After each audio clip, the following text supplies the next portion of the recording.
today I am so excited to have Ben here. Ben has been leading sales teams and now product-led sales teams for a decade. And he has been both in the founder world, the startup world. Right now, he leads revenue at Paperspace, which was recently acquired by DigitalOcean. So congratulations on that. And he is really kind of one of the best thinkers I know on product-led sales, joining a company that was pure play, PLG, self-serve, and really accelerating revenue to a very impressive level by being at Paperspace for not even too long and saw such incredible success. So excited for you to be here, Ben. We're going to talk about your journey to product-led sales, your decision-making between sales and CS. We're going to talk about anti-PQLs, talks about a lot of things. But first, I just want to say welcome. And if there's anything I missed in your intro, feel free to tell us all. Fantastic intro. Thank you. Very excited and honored to be here. So thank you so much for having me. Well, maybe we can start out. Tell us a little bit about your role at Paperspace and what you did in the journey to product-led sales. Yeah. So I was really fortunate. I knew the founders of Paperspace from even before they went through YC, when Paperspace was really just an idea. I had known them for years. My first startup that I founded got acquired. I was looking for a new challenge, and they asked me to come on board and kind of rebuild the go-to-market side of their business. They were essentially 100% self-service. Revenue had gone flat for a couple of years, and they were looking to break out of that. With the help of my mentor, AJ Bruno, who you know, and as well as the help of this community, it was, a couple months at Paperspace, and I had the realization that PLG and PLS was really the direction the organization needed to go in order to create some momentum and drive revenue with the organization. So we took about 6 months to kind of build out what that go-to-market motion looked like. And then the following 18 months or so was gangbusters, where we saw some really impressive growth. So yeah, that's kind of the quick of it. I haven't been in PLG and PLS for a long time, but I think I got to see a lot at Paperspace given the number of users we see and the complexity of the product. So you got to Paperspace, revenue was kind of flatline, but not the insane growth you saw once you had product-led sales. What did you do in those 6 months to go from here to absolutely high slope? The first decision was we weren't going to build a sales team. We were going to build a customer success team. As I was becoming a student of PLG and PLS, everyone has their own mantra on what PLG and PLS is. But one of the consistencies I saw, common threads, was this idea of providing value before extracting value, reducing time to value, and reducing friction and onboarding. So the idea was, okay, we're selling to developers, we're selling to engineers. We're going to build out a customer success team, not a sales team. And that customer success team is there to make the customer successful. So they weren't given the order to sell. It was help the customer understand the product, help them get in and start using it, answer questions, and then pop back in later to see how it's going. Our thesis was if people get in and start using the product, they will have a good experience. And then customer success really becomes, instead of a salesperson, they become an order taker, where we say, hey, you could stay self-service, but if you sign a long-term contract, we will give you a discount, right? So those long-term contracts then in turn allowed us to lock folks in, bring some predictable revenue into the business, and allow us to create longer-standing relationships with folks where we could ultimately expand their utilization. So the first thing was build this customer success team. At the same time, we were mapping the user journey. So we looked at what are every possible path that the user can take through the Paperspace platform, map that user journey, look for what we believe are going to be aha moments, and then make sure we have segment events for every one of those product utilization moments. And then those segment events get sent to the data warehouse where we can then pull them into, first it was variants, now it's Pocus. We can pull that data into our PLG platform to then help the customer success team understand who they should be spending their time reaching out to. which users are most likely to convert and expand. And those are the ones we're going to invest our time into. So concurrently, we were building out this team that was really focused around provide value, help users be successful. And then we were also building out the tooling side of the business that said, hey, here's who you're going to go do that thing to. I've told you to provide value. I've told you to help people, help them be successful. Now let me give you the list of folks you should reach out to. There's about a million threads I want to go down deeper in what you just said.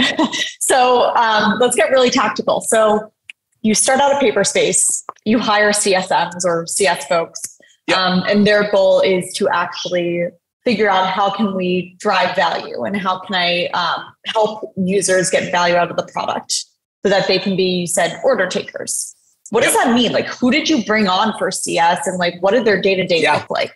So my first hire was someone that I brought from my previous role. So my first company was acquired at that acquiring company. I further built out the sales team and I brought in an SDR that I thought was fantastic. I brought him with me. He didn't have selling experience, but I knew he could sell, but also I knew he knew how to work with customers. So I brought him on board. And the thing about these first two CSM hires is I was looking for folks that were going to be workhorses in that they needed to put a ton of work into understanding the technology, the customer, and the problem.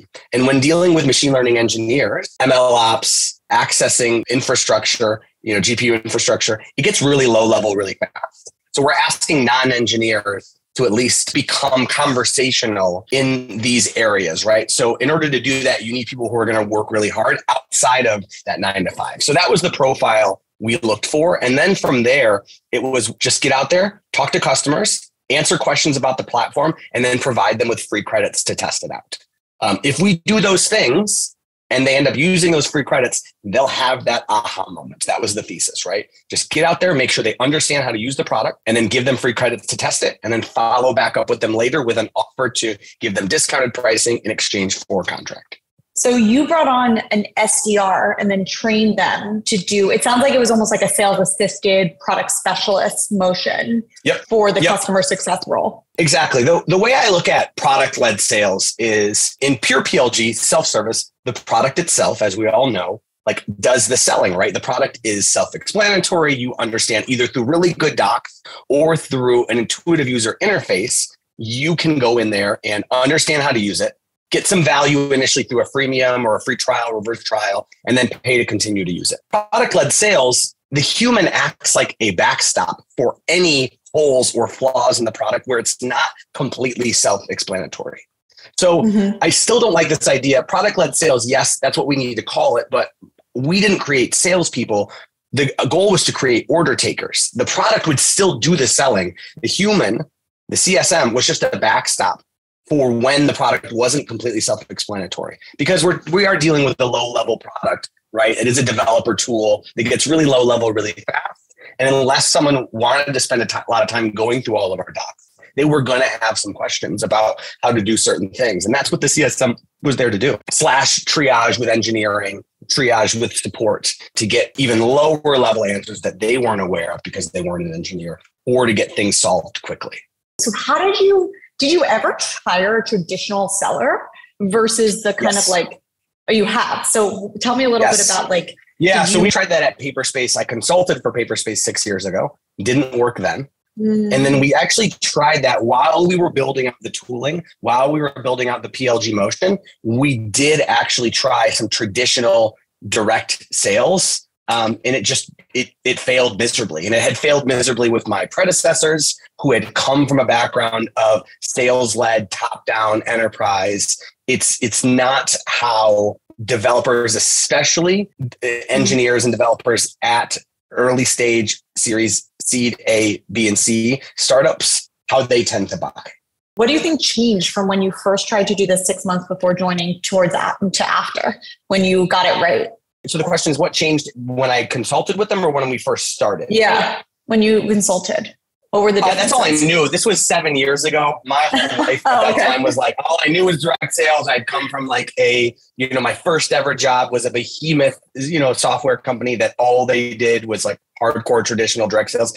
PLG wasn't a thing. I didn't know about it. It wasn't being talked about. That's all I knew at that time. And then I think it was just serendipitous that in joining Paperspace, it was starting to be talked about. I also, again, had AJ Bruno, who many people in the community know, founder of QuotaPath. He, has a background in PLG, and he's the one that's like, hey, I think there's an opportunity here for you. Here's what I think you need to look at. And it just kind of snowballed from there. And then I became obsessed with listening to every AMA I could, sit in on, listening to every podcast, reading every article, and just became a student of PLG and PLS. You're getting a lot of questions, Ben, in the chat. You're very popular. Ali, do you want to unmute and ask your question? Sure. So you described kind of your SDRs acting as like backstops for holes or flaws in the product. And I was just curious, like, what sort of product signals or like indicators did you use to like identify that people are reaching sort of like a stuck state, or like they are, running into something that's not self-explanatory? We actually wanted to find them earlier in their user journey before they hit that stuck state.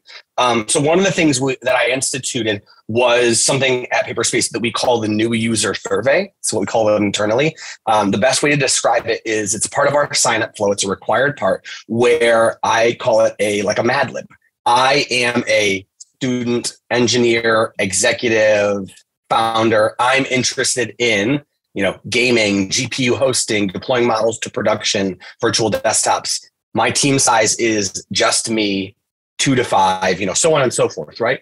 Depending on that data, if they said, I'm a student, I'm interested in gaming, Paperspace provides cloud GPUs, you can game on them. My team's not interested, right? Low ARPA, high churn rate, is just that's not someone we're going to reach out to. They don't sign contracts. But if you say, I am an executive, I'm interested in deploying a model to production, my team size is 20 plus, you're going to get an automated email. But that automated email, it came from me actually like queued to come out of my inbox that says, hey, I'm head of customer success. I want to make sure you're having a good experience based on your new user survey. You're interested in XYZ. If you'd like a tour of the platform, if you need support, or if you just like some free credits for testing, please reply to this email or book a call with a member of our customer success team. And I made it clear, like, this is automated email, but I do reply to them. So, I would get emails that would get replies to those. I would forward them. I would reply back and then send it to my customer success team.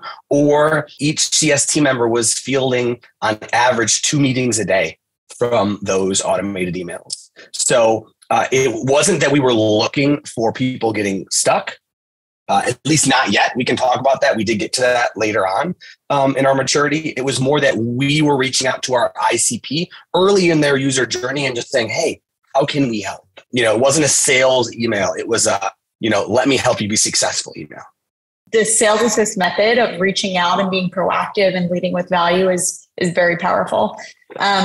How do you define a PQL? And at what point did you decide that PQLs are worth reaching out to? In cloud infrastructure and infrastructure as a service, it's a little tougher than some other SaaS products where the user journey is a little more linear. For us, you're accessing a utility at the end of the day. Now, we have made that utility more attractive by having a really valuable software layer, but you're still accessing a utility. And because of that, we had 15 definitions of PQLs. And they weren't always, they were what we thought were PQLs. It does not mean someone is going to respond. It does not mean someone is not just a tire kicker. It means they've done things that trend towards them being most likely to convert, stick around, spend money, and expand over time. So I don't want to share our PQLs because I don't know that they'll necessarily make sense. But for us, we looked at cues that were either early in the journey, or we looked for cues that said someone was creating escape velocity from being a hobbyist or a tire kicker to a serious user. And those were as complex as a series of 4 or 5 product utilization cues combined, or they were as simple as their utilization bill increased past a certain threshold within a certain time period. Follow-up question on that from Randy. Hey, Ben, just 2 questions. So you built this a couple of years ago, and probably a lot of the PLG platforms weren't very sophisticated. I'm just curious, did you standardize on like a commercial platform, or did you build your own? I guess that's part A. Part B would be like, what other sources of truth systems did you have to sort of bring together? Like, what traditional CRM or a customer success platform? Just curious how that worked. Yeah, so really good question. And there's a really fun kind of transition from where we were to where we are. So we first used Variance. Variance is no longer in business. Variance allowed us to create the formulas based on segment events. They were predominantly powered by segment events. You could pull things from your data warehouse eventually, but in the beginning it was just segment events. So we put together a formula of segment events that became a PQL. And then we sent that data to HubSpot. We were a HubSpot CRM. We sent that data to HubSpot, created a whole dashboard based on what would be the equivalent for those Pocus users out there of playbooks. So we had this dashboard that had, here's one set of PQLs. Here's everyone that's hit that PQL in this time period. Here's who that contact is assigned to. And then the CSMs, we would once a week have a PQL review where once a week we would go through that dashboard together and everyone would continue to find new opportunities or new leads. What that turned into was migrating to Pocus right around the time the variant was going out of business. We migrated to Pocus, and Pocus basically combined what we liked about variants with what we had in HubSpot, and then, gave it steroids. So it was everything we wanted, plus increased the workflow and efficiencies and process of our CSM, where we could build out these playbooks, and then you actually have like a list of all your PQLs, and you can, organize your day based on who you've touched, who you haven't touched, and what you need to do. We still use HubSpot.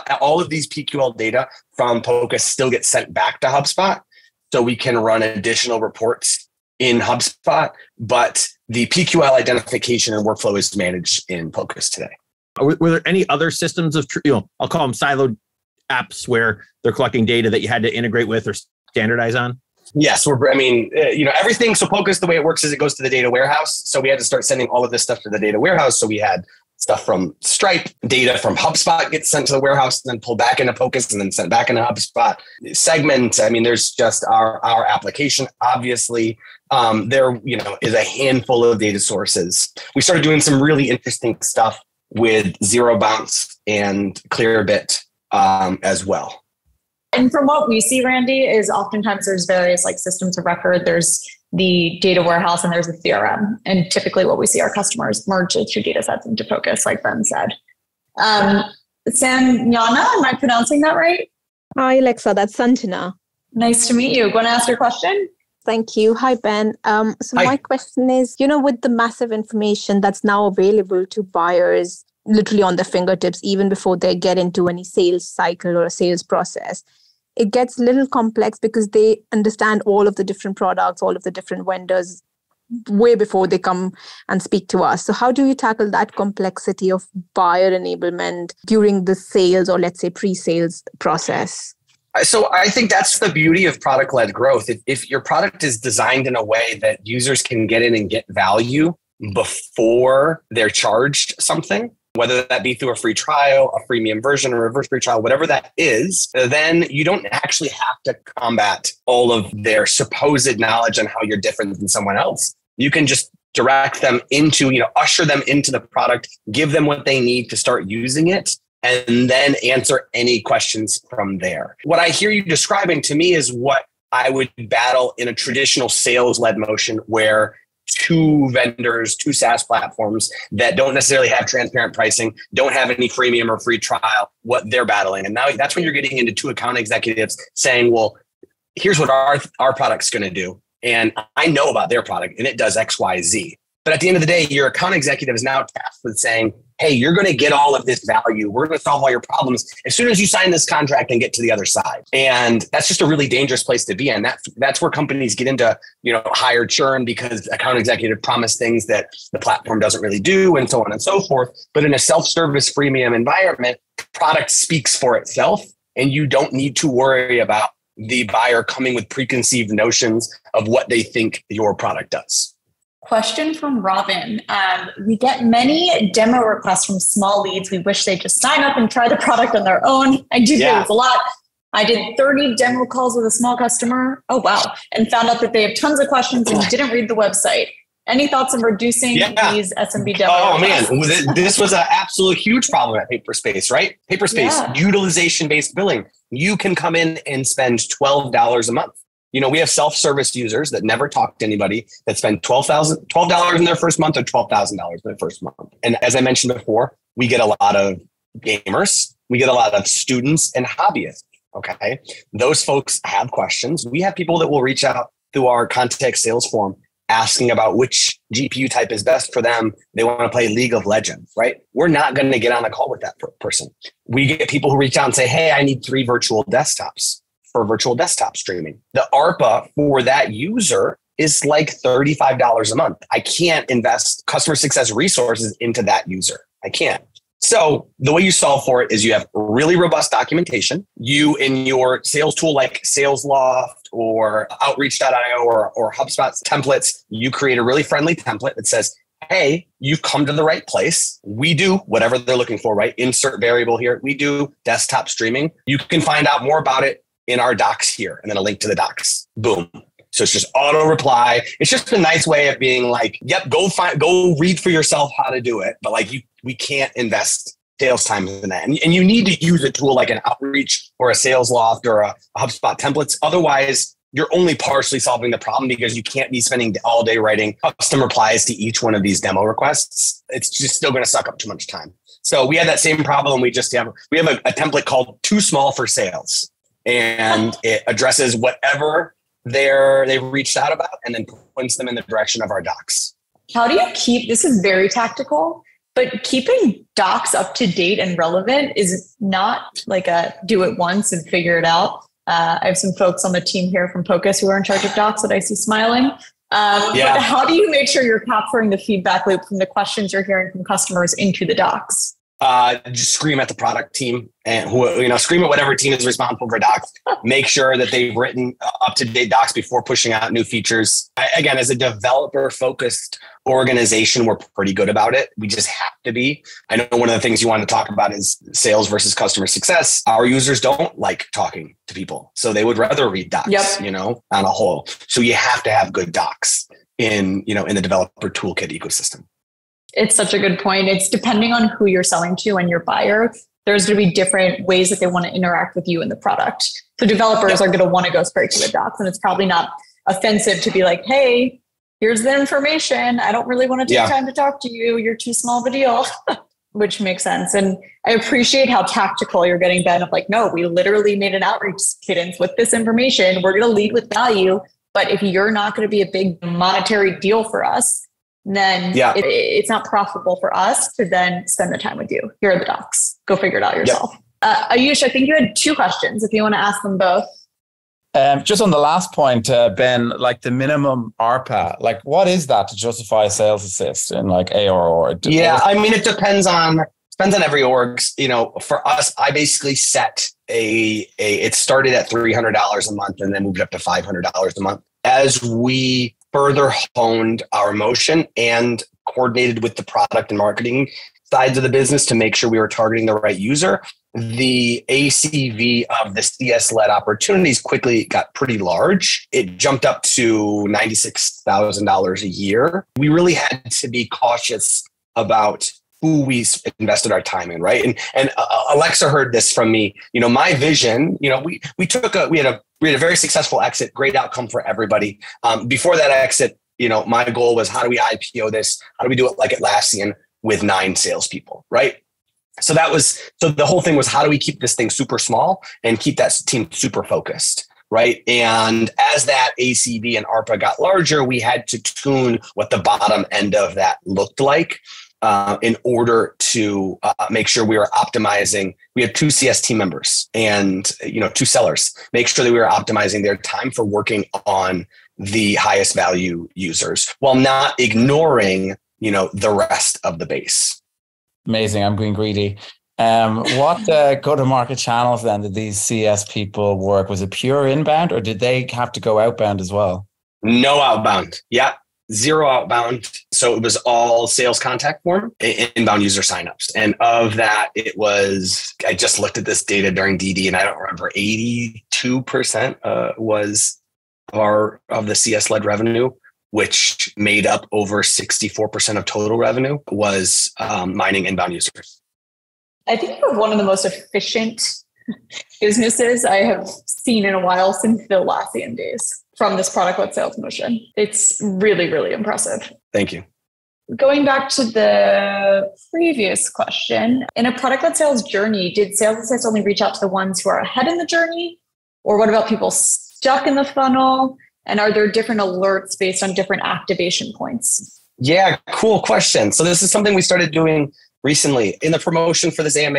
You guys probably saw Alexa and team talking about like the anti-PQL. So in the beginning, it was like everyone who became a PQL, right? Hit certain thresholds, whether it was just pure utilization, which meant pure spend, or they hit certain activities that qualified them. We reached out to them. But then we started doing these two other activities. The first was the anti-PQL. They signed up. They, are in our ICP. We know that because of either their Clearbit data or because of their new user survey data, but they didn't take any action at all. So they're in our ICP. They know about us because they signed up, but they didn't become a PQL. Now, kind of old school, but like traditional PLG, PLS is like, you're only going to reach out to the most qualified folks.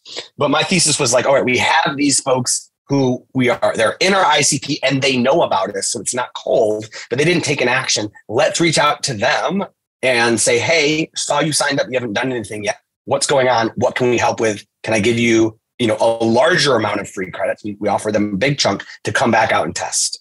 That has been very successful for us. The other thing we did is this kind of like abandoned cart idea. So it's not an anti-PQL. It's still, actually, I guess it's still like an anti-PQL. It's someone who doesn't become a qualified lead, but they do test the product. So they test it, they don't become a PQL, and then they leave. So again, even a little warmer, they did something, but we want to understand, why did you leave? And we saw it as a great feedback loop to give to the product team. It's like, hey, here's an opportunity to reach out to folks that used us in some level, didn't stick around. Why? They didn't become PQLs, but they're in our ICP. Reach out, ask them what happened, offer them free credits. We would get feedback on the product we could share with the product team, as well as we would end up bringing some leads back in order to drive more revenue.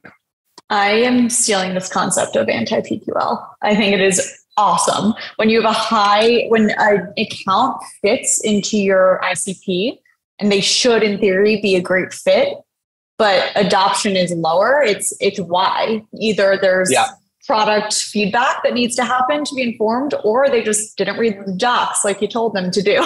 And they might need that next extra nudge to get them to their activation point. Anastasia, do you want to ask your question? Yeah, sure.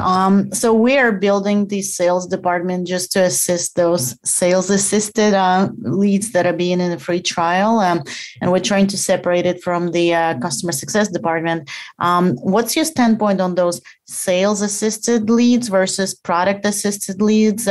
Can both coexist? Yeah. We're making a mistake, and we should have stayed in the customer success and just treated them as the product assisted leads, and that's it. So I think one of the things we ran into at Paperspace is we became a victim of our own success, where I had one team originally identifying PQLs, reaching out, doing that product walkthrough or doing that pricing negotiation. So which essentially means they are handling that conversion expansion, and then they're their account manager afterwards. What happened was we were too successful. Those team members started spending 80% of their day putting out fires with existing customers, and only 20% of their day identifying PQLs, reaching out to them, doing calls to walk people through the platform and converting new users, right? So I had my best sellers not selling. So then we spun up this team that was designed to identify the PQLs. First, their job was identify anti-PQLs in abandoned carts. And so to take that off of the plate of the seller. And then we are now spinning out like an account management team that would be like post-sales, what would be traditionally called customer success. I think we're just calling them account managers as opposed to customer success. But depending on where you're at in your org's maturity, you can have one team manage the entire life cycle. That's what Slootman did at Snowflake, right? It's we weren't going to have this pre-sales, sales and post-sales. I actually like the idea of the post-sales for now. We may then move back. But depending on where you're at in your maturity, I think you can have this sales and customer success, right? Customer success is essentially account managers. Sales is identification, product walkthrough and conversion.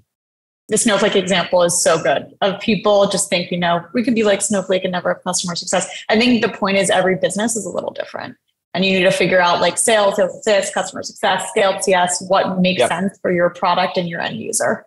There's a question on how do you even know something's an ICP? Do you get alerted? Is it a manual process? Are you just proactively digging to find your target accounts? Yeah, hate to promote you guys again, but that's what Pocus does, right? That's what these PLG platforms do is they allow you to write the formula, the if-then statement. If user does X, Y, Z, then flag them as a PQL. So we used the data we had to build out those formulas. Before we used variants, before Pocus, before we had segment installed across the whole user journey, we went as simple as to say, what were the top 100 highest spending new users last month? But the problem is that's a lagging indicator. So that was our very archaic, low tech way of starting to get into PLG as we had self-service. And then we said, okay, let's run a report. What are the top 100 highest spending new users last month? And then we would reach out to them. That allowed us to start getting involved in conversations with folks we could sell contracts to, but it was a lagging indicator, right?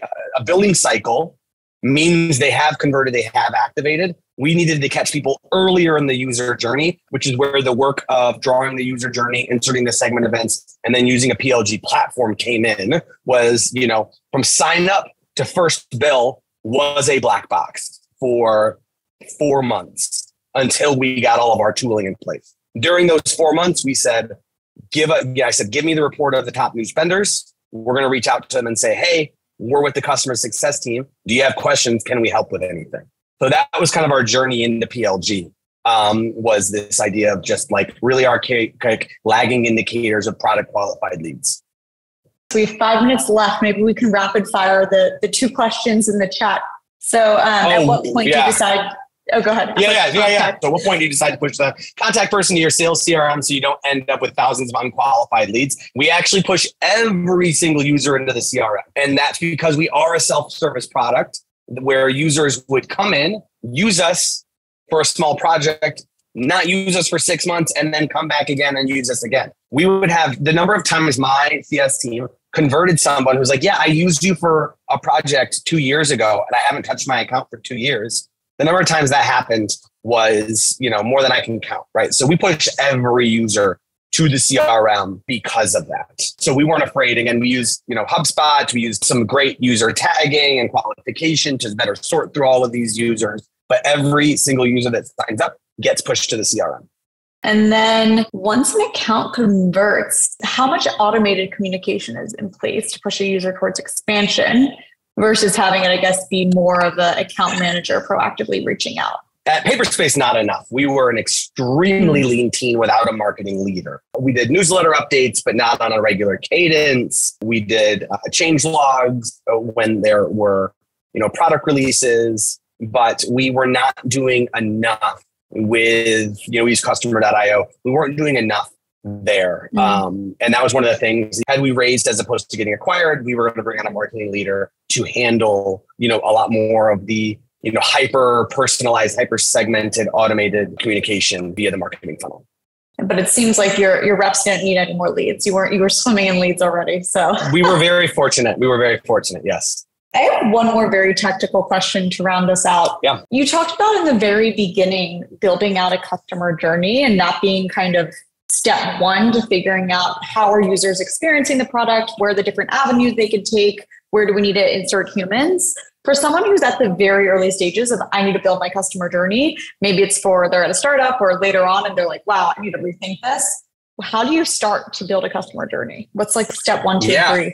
You need to be working with someone on the team. If you don't know, if you're not the founder, you're not head of product, you need to be working with that head of product as well as your head of marketing. You need to get everyone in the room and use something like a Whimsical or a Miro or any of these workflow, tools and map out literally every single path a user can take. I look at go-to-market, I look at PLG, I think as really being that intersection of product, sales, and marketing. So you really need all of those folks in the room to map out this entire customer journey. Where do the marketing qualified leads come from? Where do the direct self-service leads come from? Where do all these users come from? Where does the user come from if they're invited by another user? If you have a team functionality, and what is their experience like? You need to map out every single path they can take, and then understand what marketing communication is going out at each spot. Where could people fall into a trap? Where are they potentially having their aha moment? And then you say, okay, if their aha moment is here, they started here, what are the things they would have had to have done to get there? And that's your formula. They did X, Y, Z. And then there are tools you can use to back into the assumptions and validate them, right? To measure how many users are taking these routes and over what time period, right? Because time matters as well when looking at the user journey. If someone's doing something all within the first 15 minutes of signing up versus the same person who takes those same steps over the course of a week, the person who does them in 15 minutes might have a higher buying intent than the person who does them over a week. Thank you, Ben. This was one of the most tactical AMAs I think we've ever had, of real advice that I think folks can go and just from here take like 5 different lessons to start building out of their own organizations. And like I said, I am just so impressed by you and Paperspace's journey. Truly one of the most efficient and effective product-led sales motions I've seen. So I am so happy that you're able to share some of this insight with the community. I really, really appreciate you. Thank you. Alexa, thanks so much for having me. This was a pleasure. Thank you, Ben. And thank you, everyone in the community. We'll see you soon.